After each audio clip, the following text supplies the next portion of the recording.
Hello and welcome to the Evercade Retreat. Gene Joke here, and today I'm adding Buggy from the Gremlin Collection 2 to my growing list where I rank every Evercade game ever. Buggy is a remote controlled car racing game for the PlayStation 1. Naturally it's developed by Gremlin Graphics, hence it was on that collection, and it was released in 1998. It was also released under the title Team Losi RC Racer in the United States. On the graphics front, Buggy is at best serviceable. Much better looking games were coming out around that time for the PlayStation 1, and the performance isn't always that fantastic.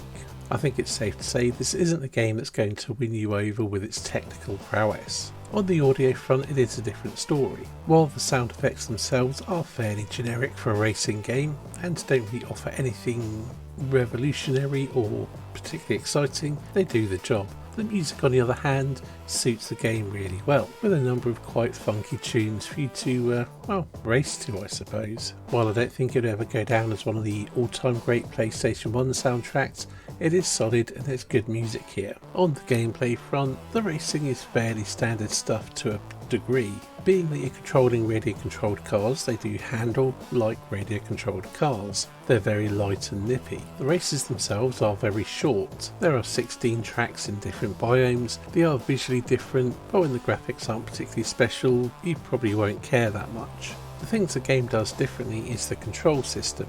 Well, if you're using a standard Evercade controller or some controller without analog sticks, it's fairly standard racing fare. If you're using analog sticks, it controls a bit more like controlling an actual radio controlled car, although the sticks are reversed from a RC controller. And while it is playable without analog sticks, it definitely benefits from them.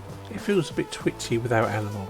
It's also worth noting, if you have the analog controls turned on in the Evercade settings, but play it without an analog controller, you won't get very far playing the game. So if this happens, go to settings, turn off analog controls. The other thing it does differently is the power-ups. They're gained by passing through gates, which are colour coded. You have to do 2 in a row to get that specific power-up. I suppose there is one last aspect which, while not revolutionary, was fairly common at the time, or becoming more common, is there's a sort of hub world where you'll go and choose your level or drive in to save your progress and so on and so forth, as opposed to just choosing your races from a menu.